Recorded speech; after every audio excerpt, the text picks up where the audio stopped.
slightly smaller number than the really good numbers we've seen at the cluster events. And just to let you know that we're recording this meeting, if that's okay with everybody, and we'll be able to keep the conversation for anybody who wants to review it in the future, because we hope that this will become something that we take forward and that people might want to review some of the conversations that have been going on in this area as we move forward with this initiative. Okay, well, I think we will start now, and people, of course, will keep joining. But so what we're doing, what I'm going to introduce myself, and then I'll turn over to Laura to introduce herself, and then Renee, any issues that we need to talk about in terms of the meeting in general. As I've said, we will be staying in plenary the whole time, so we won't be dealing with any breakout rooms. So just introductions first of all. I'm Charles Parrack, and I work for the Centre for Development and Emergency Practice at Oxford Brookes University. And in that role, I lead on shelter research and teaching. And one of my key aims to contribute and link with the shelter cluster is to provide more evidence for us as a cluster to use, to look at practices and see what works well, and to be able to turn all of that information into evidence. And there's been, of course, a lot of discussion about evidence and research so far in these meetings, which is great to see. I'm going to turn over to Laura for a quick introduction. Hi everyone, I'm Laura. I work for IOM in the Shelter and Settlements team based in Geneva, and as part of that role I focus on coordinating the shelter projects work, which I'll introduce more about in a moment. Thanks, back to you, Charles. Thanks. And Renee, is there anything else we need to inform the participants of in this meeting? We've informed everybody at recording. Is there anybody else anything else that we need to say as by way of means of introduction? No, it's all good. Please proceed. Okay, fantastic. Thank you so much. Okay, great. So what I'm going to do a very brief introduction before handing over to Laura. And then we're going to I'm going to introduce the topic generally. Laura's going to talk more about shelter projects, and then we're going to have a discussion facilitated on a Jamboard about how we might engage with some of the issues about longer and wider term impacts of shelter programming and settlements programming, and how we might move forward. We have already had a conversation about this issue in shelter projects as part of the shelter projects working group, and we are now sharing that conversation with the wider community of the global shelter cluster in order to let everybody know what's going on, to demonstrate linkages with shelter cluster initiatives, and invite people to join up with this initiative to take it forward. So by way of introduction, what I want to talk about is we have seen a number of issues about impact, especially wider impacts, being discussed at these shelter cluster meetings. We saw health being discussed in a thematic session, which as a wider impact of shelter program. We saw environment being discussed, and we had a whole session on wider impacts. So this is linked very strongly with the conversations that we've been having within the Shelter Projects Working Group and in other fora as well, about what are the longer term impacts of the shelter programming, what are the outcomes and what are the impacts of the work that's done as part of a shelter response. Information is captured about what has happened, and these tend to be about output level. How many shelters have been built, what sort of materials they've had, what the cost is, but less information is gathered about the outcomes about that. So what has been the outcome? And these tend to be the things that are what we're talking about now as wider impacts, which is what are the outcomes on health? Has it made a difference on health? Has the shelter programming made a difference to protection? Has it made a difference to environment in any way? What about livelihoods? And so these are the kind of things which are sometimes implicit, but sometimes also explicit in the aims and objectives of shelter programming. Explicit in terms of we see more and more people doing programming and shelter programming which links to wider impacts, but also there's a kind of implicit nature of shelter program which is why are we doing this? It's more than 4 walls and a roof, but what is that more? And there's this implicit nature that is not what the shelter is, it's what the shelter does, and I think we need to be more explicit about that in what we do. And then, of course, then what do we do with that information in the longer term? How do we go and find out what did actually happen? In some cases, we know that this is being done by shelter actors and non-shelter actors, but we'll come to that later on. It's part of the discussions that we're having. So wider impact, 2 things. One is, and the discussions that have been had in the cluster meetings are about, one is maximizing impact, recognizing what these impacts are, and deliberately demonstrating, making awareness, and making sure that those impacts are maximized through shelter programming. And the second thing is demonstrating that impact to other actors within the humanitarian and development space, especially funders, to make sure that they know that shelter is not just about a short-term temporary solution, but it's about people's houses, it's about people's homes, it's about community, it's about the settlement, it's about the longer-term issues of how that settlement grows into a part of the city potentially. And that is, we are not just putting a roof over people's head, we're going to much wider measures of potentially social impact.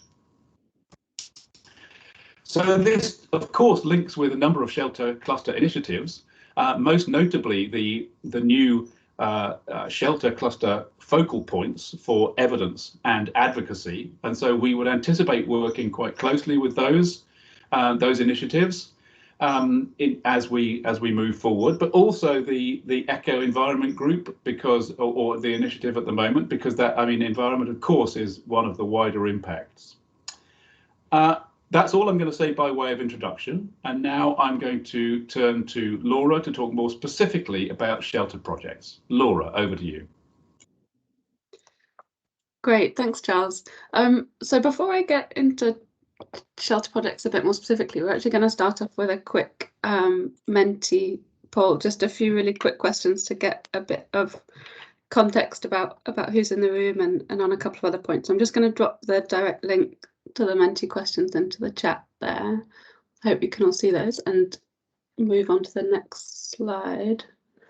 So the first question is just to ask, how familiar are you with shelter projects? I know from looking at the list of participants, some of you have been very involved with shelter projects over the years, but it would just be really helpful to gauge sort of who's in the virtual room. So if you could all cast your votes on that, that would be really helpful.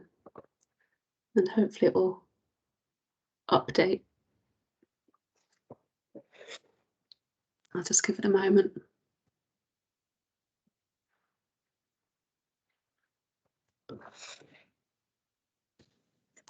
Perhaps refresh on the tab. There's already reporting. Where is that, Angel? Oh. I can't see a refresh button. Close and project again. Okay. I knew there'd be technical challenges. Did I just stop sharing my screen, or can you see it in a different mode?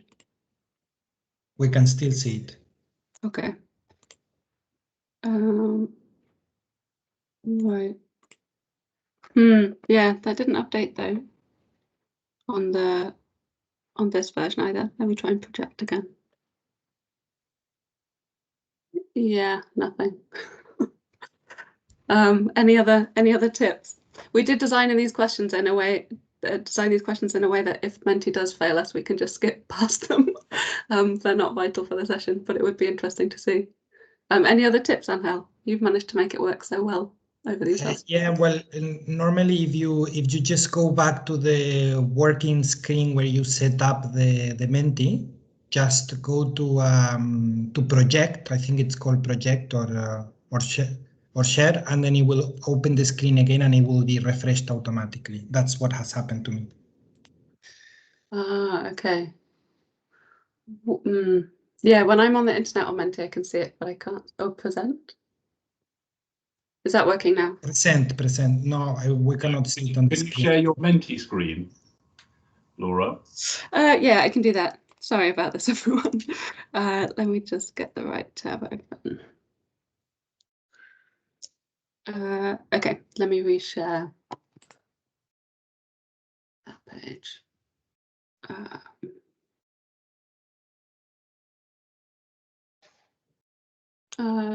Sorry, technical issues.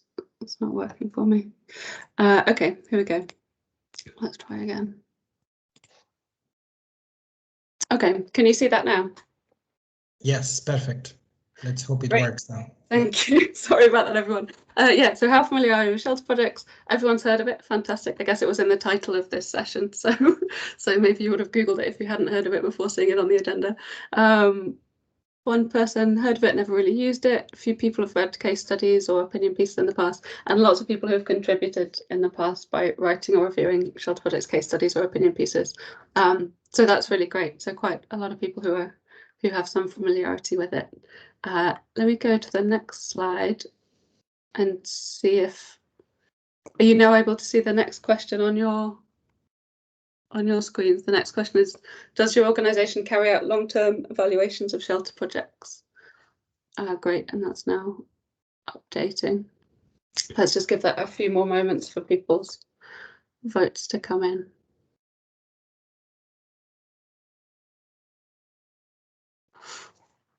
Define long term. What's the time scale you're talking about? It's a very good question. That's a question that's actually going to, once we get into the chat, that's something, or into the discussion, rather, that's something that we'll be talking about is, yeah, what do we all mean by long term? Because we might be talking about different things. But so for the sake of this question, if you think that what it is long term, then vote accordingly. But yeah, so okay, so we see a bit of a spread here. So some yes, some sometimes, some no, some not sure.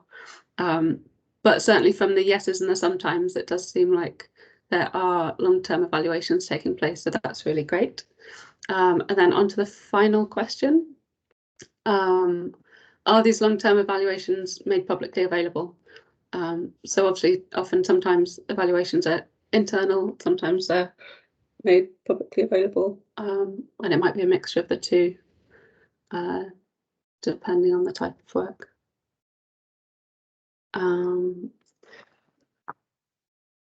Great. Okay. Yeah. So a little bit of a spread then coming in too. So a lot of sometimes, a bit of not sure, a couple of yeses. So that's interesting to see, to kind of set the scene a bit. Thanks so much for that, and sorry for the faff. Let me just now. I'm just going to have to switch back my screen again to the PowerPoint. So let me just do that.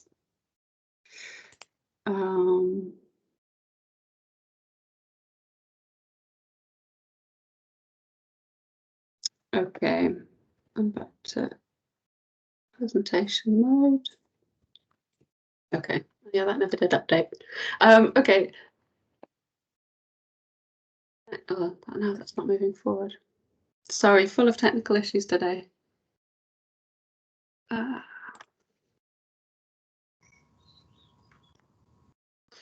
Sorry, bear with me. Let me try this one more time.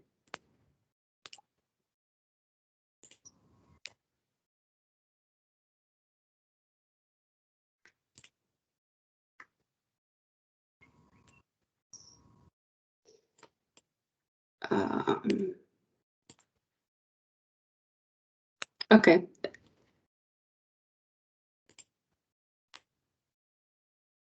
Is that now sharing? It is sharing. It's still on the. There we go. Okay, so try from that screen. See if you can move the slides on from that. Sorry, it's crashing.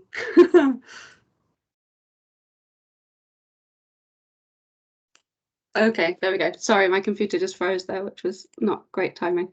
Right, let me try this one more time. Sorry, everyone.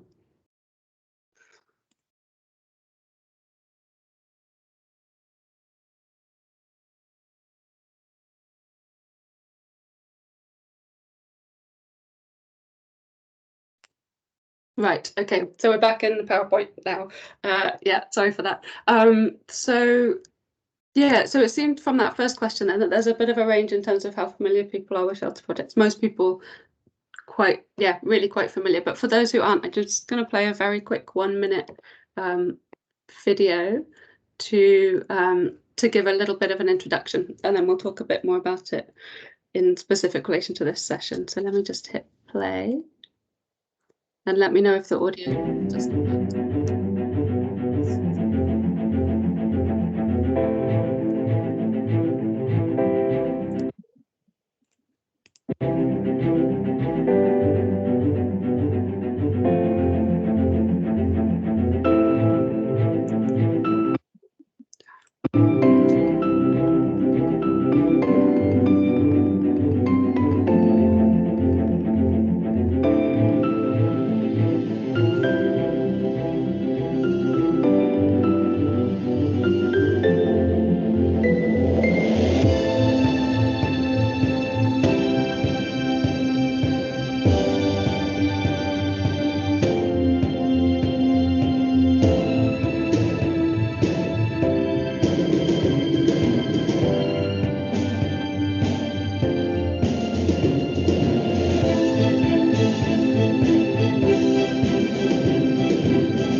Great, so that's just a super quick introduction to shelter projects. So essentially shelter projects is all about learning and trying to maximize impacts and trying to ensure that that learning from past practice can lead to more impactful practice in future. And case studies in shelter projects are always written when projects are already completed, so they're not written sort of partway through a project. But they're often written just after a project's completed. So although they'll have some of the sort of they'll be reflecting on their outputs in the process and some outcomes that are already sort of measurable to a certain degree, but it's often, at that point where the project's only just finished. So there isn't so much sort of reflection on what outcomes have come out through a project over time. And there's been feedback in workshops that we've held in relation to shelter projects, and also from a survey that was done about 18 months ago now, where people have said a number of times, it would be really good to know what happens next. We read these case studies and there's lots of interesting strengths and weaknesses and lessons learned, but actually it would be interesting to know what happens sort of 2 years later, 5 years later, 10 years later. And in some past editions of shelter projects, there were some like update follow-ups on certain projects. So in one edition, you'd have a case study, and then in another edition, you'd have a sort of an update on sort of what had happened, a little on from that. And one example is, is this example from a number of years ago now, from the 2011-12 edition of shelter projects, where there had been a case study in an early edition about transitional shelter programming in Goma following the 2002 volcano, and then this case study that was then published a few years later was essentially a summary of an assessment that was done 10 years after the volcano, looking back at the impact of transitional shelter programming. So this is one of the very few examples in shelter projects that is taking that sort of longer term view back.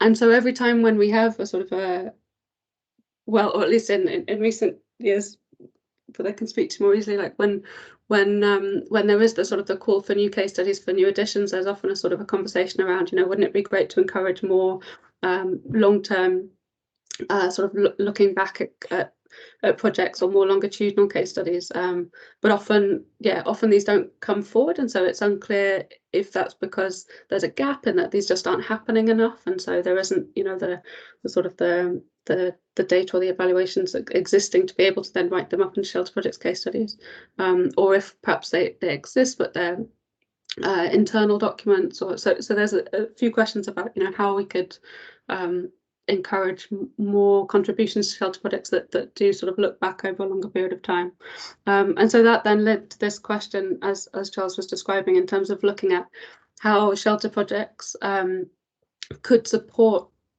long-term evaluations or long-term assessments, and we started to discuss this in the working group. So talking a little bit about, you know, would this be useful, and also thinking about shelter projects as a resource in terms of, you know, could we use like how could past case studies be used, and would it be possible to potentially revisit past projects, past responses to see what did happen over a longer period, what those longer term outcomes and impacts were, and also the potential of using shelter projects as a platform to sort of to gather summaries and to gather, you know, some of this information together in one place, and also because case studies and shelter projects are always presented as anonymous, the agency name is never mentioned, and that could also help in terms of shelter projects being a platform for sharing some of these longer term evaluations.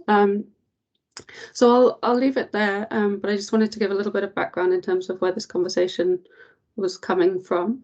And Charles, I'll hand over to you to start off the discussion. I'll just share the Jamboard in a moment.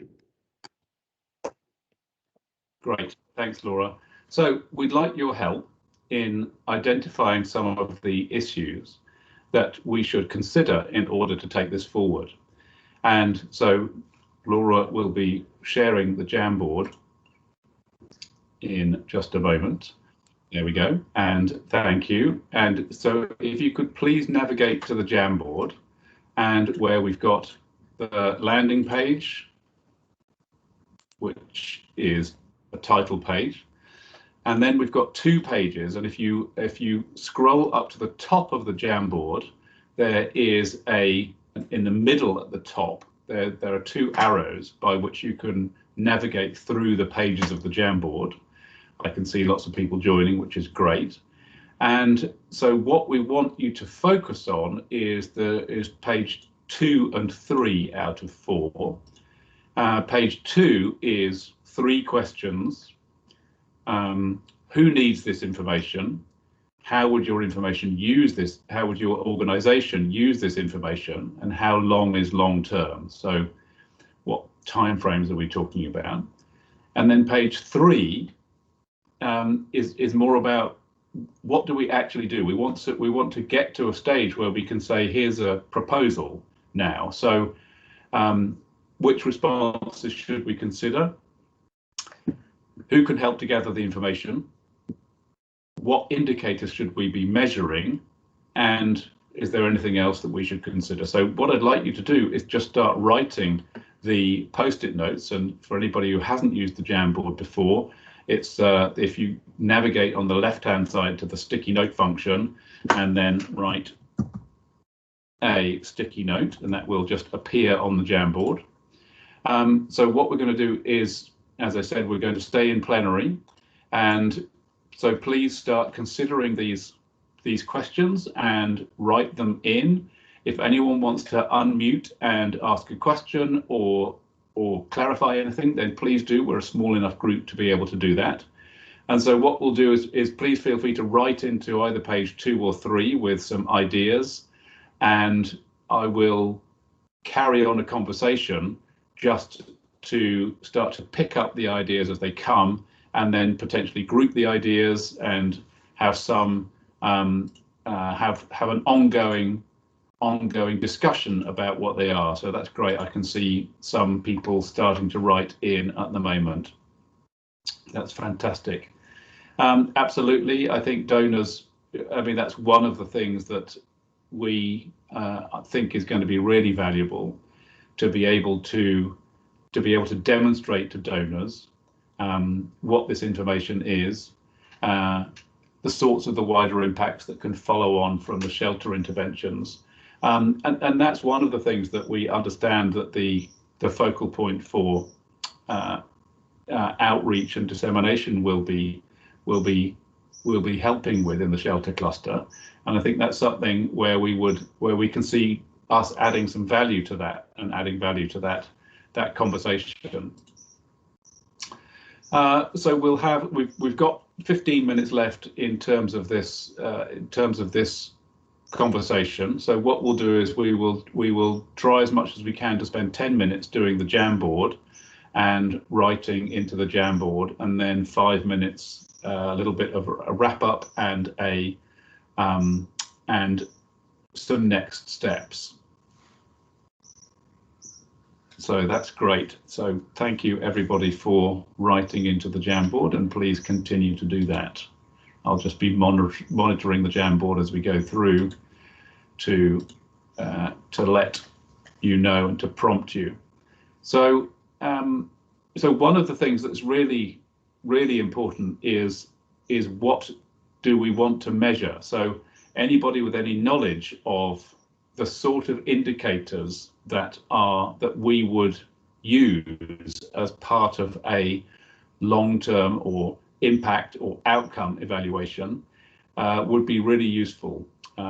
It's something that we've done some looking at, and there are different sets of indicators ranging from specific indicators about shelter and housing to kind of development indicators. So social well-being, for example, or things like educational attainment, number of days at school, illnesses and things like that, which are more development style indicators. And that's the question as to which we should be measuring. Should we be looking at kind of broad brush development indicators or more specific indicators which are about housing, and what's the relationship between those two? So that's a really important thing to do.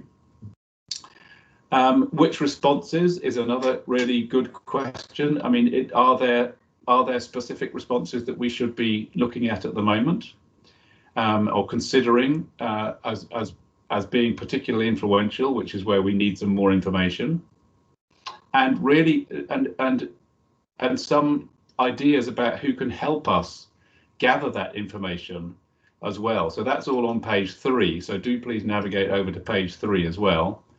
We're getting some information about how long is long term. I think I think 2 years is more or less around the time that we see the humanitarian system moving into a kind of handover at some point. And so that's one level at which we've got an opportunity, while there is still a humanitarian shelter response there, to do something. And I think that's really important that we take that moment where there is that kind of handover or closing down of the cluster to do something. But then I agree, a lot of people take 10. I don't know why they take 10 just as a kind of round number. I'm not sure, but there's a really good comment there about the whether it's protracted, whether it's disaster or whether it's conflict, but the other thing is whether it's recurring. I mean, I think that's, I'm going to put in a post-it note there to say recurring, because the what's long term in terms of a kind of a hurricane or a tropical storm response, which happens every year or every 2 years, and what do we do? Is there a kind of ongoing understanding, or is it only the kind of major events like Idai, for example, in Southern Africa? That's great. Okay, we've got some good information. I'm just reading the information that we've got, and I'm going to delete my hello now.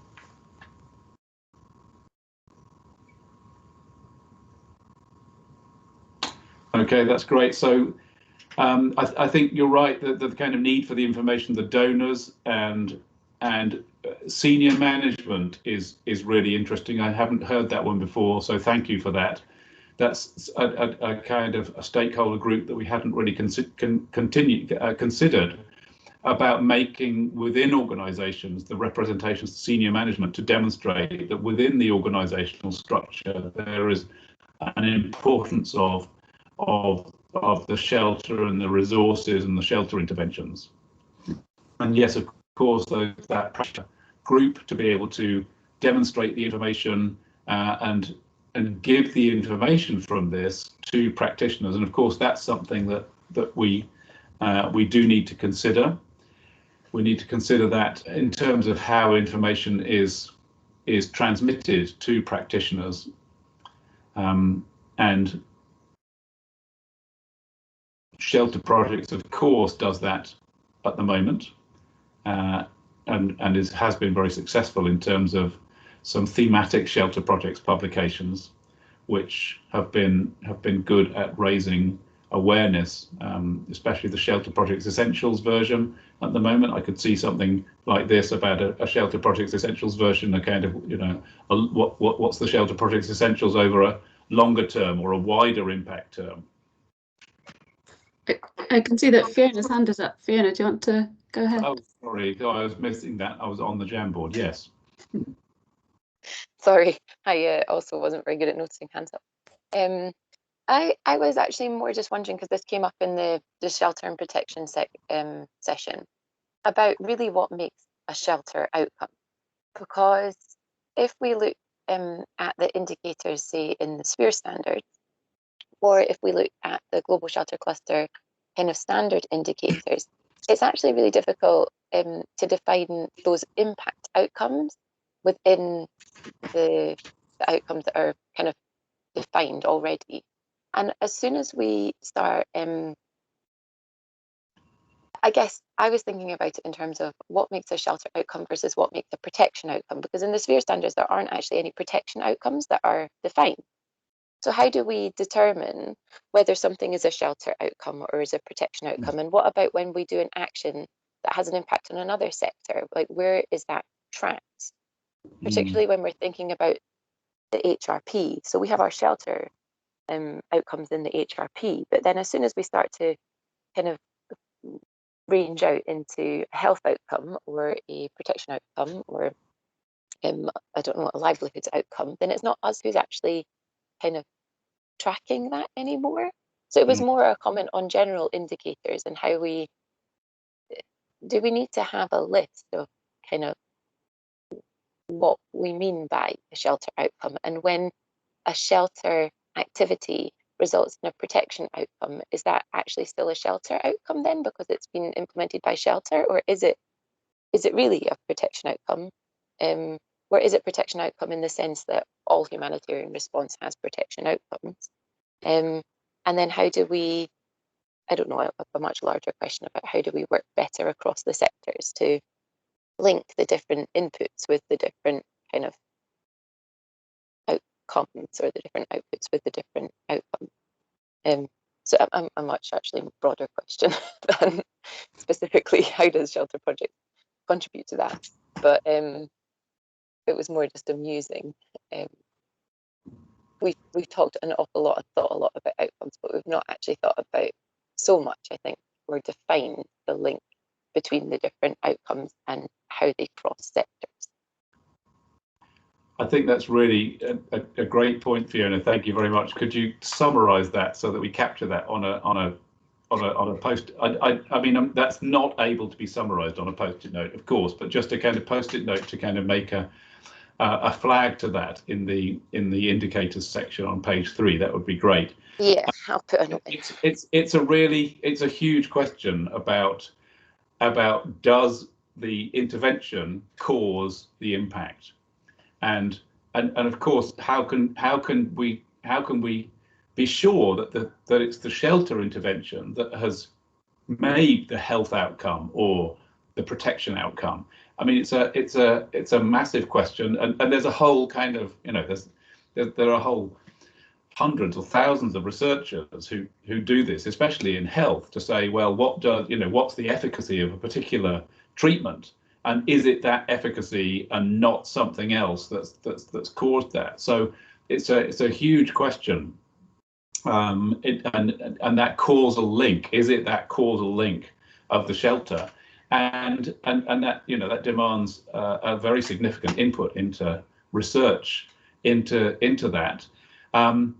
But I guess we're not really at that stage yet. I mean, we can design those things. There are people who can design remote controlled trials, which could test that.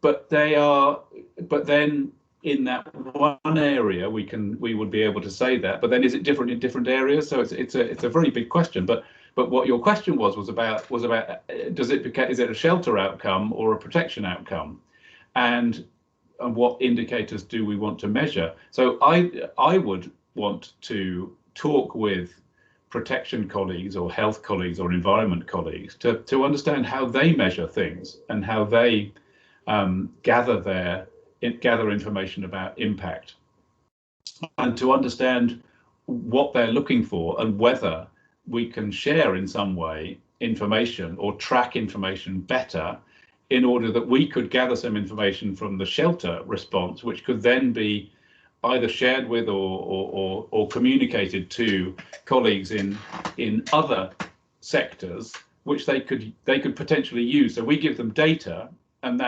they can then incorporate that into making evidence by contextualizing it, by analyzing it, by giving an understanding of it from a protection point of view. When then it becomes part of protection, I guess. I mean, you know, this is the first time I've really thought about that, but that's my initial response. But I mean, but certainly, Fiona, that's your work on impact. Did it give any? Because you looked at some of the kind of high level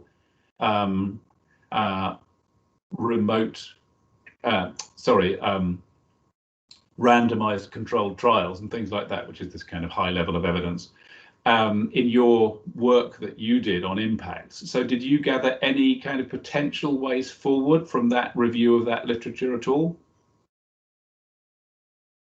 I don't know. I think a lot of the examples of RCTs were, well, by nature, an RCT has to be on a very specific topic or a very specific question. And all of the RCTs that have been done so far have been kind of focused on the health sector. I think partly because that's where they're mostly used, and partly because they are the kind of easiest sector in one sense to measure.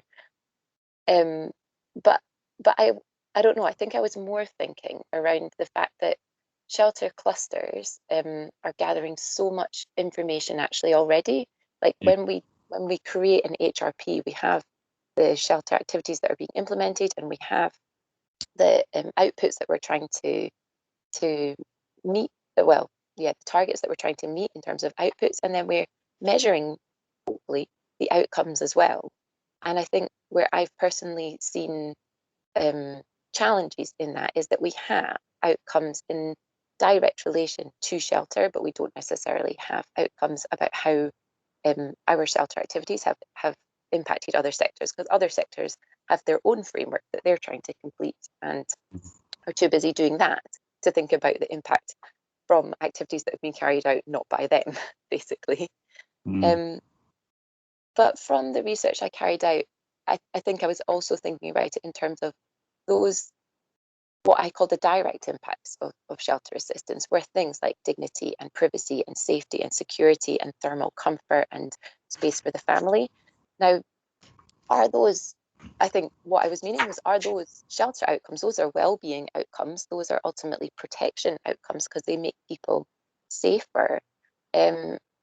Yeah, that's kind of what I was getting at. So do we call that a shelter outcome, or do we call that protection outcome? Because people want to talk about it being a protection outcome, but in actual fact, really, for us, that is the shelter outcome. Well, I think that's a really important point.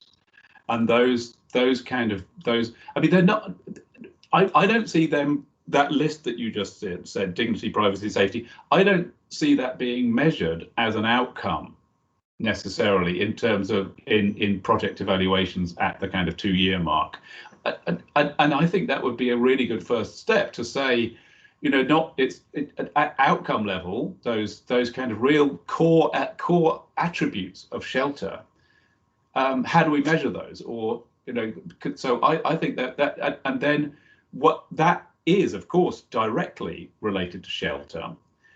But you're right to say that some of them are then measures of or related to wider impact, especially protection. So I think that might be a really positive first step to take forward, to see what we can do with those direct, or at least to be more organised in our understanding of what information is gathered at those levels about those kind of fundamental attributes of shelter. Because you're right, and it's a really good starting point to say loads of information is gathered as part of shelter programming, and a lot of it is not captured and turned into evidence, so analysed and turned into evidence and learning. But you're right, that's one of the things that we do know happens, and of course it's much better to kind of capitalise on ongoing initiatives. Indicator overload, absolutely. That's a great, thank you for whoever put that in. Yes, absolutely, indicator overload. But I like the, so maybe we could just, can you just, yeah, you've put those in, dignity, privacy, safety, security, thermal comfort, health, hygiene. I think that's a really key point, and we will take that forward. So we're on time, we're on 45. I'm going to do put in any final comments in the what else should we consider box, but I'm going to just summarize very briefly in 30 seconds to say thank you for your contributions. It's been really good. We're taking another step forward, and the conversation is always great to have, to take another step forward. I think we got a little bit of clarity, and thanks to Fiona for that discussion about what level of indicators we're looking at, and relationships of indicators, what we gather, what we use, what we turn into evidence between core shelter and other sectors. We're going to be making this presentation to the CCCM group as well, and to gather some information there. We're also going to be convening a subgroup of the Shelter Projects Working Group to take this on as a specific issue and bid for some support to be able to take this on as a project. I don't want to say any more. Laura, do you want to make any concluding comments? Sure, yeah, thanks everyone. I think for, yeah, in terms of next steps, we'll obviously need to think a lot more also in terms of specifically how shelter projects as this kind of collection of 250 plus case studies as that sort of resource and as a platform can really sort of support what research into long-term impacts can be, because obviously it's a much wider thing than just how shelter projects can contribute to that. And so we'll through the discussions as we continue, and through that subgroup, once we form that, we'll need to sort of really sort of hone in on specifically how we can make best use of the resource that we already have in that respect. So I'm also just going to flick onto the next page to say, if you would like to be involved in this discussion going forward, then please get in touch. So email us at shelterprojects@sheltercluster.org. And then as once we do form this subgroup of the Shelter Projects Working Group, then anyone who's interested in taking this discussion forward is very welcome to join those conversations and to feed in. So we really welcome everyone to get involved in that. So yeah, that's all for me. Thanks everyone for joining and for sharing your thoughts. Really helpful. Yeah, great. Thank you so much. Thank you to Shelter Cluster for convening this and organising and backing up all of the processes. And I will call the meeting closed there. Thank you very much. Thank you. Thank you. Thanks.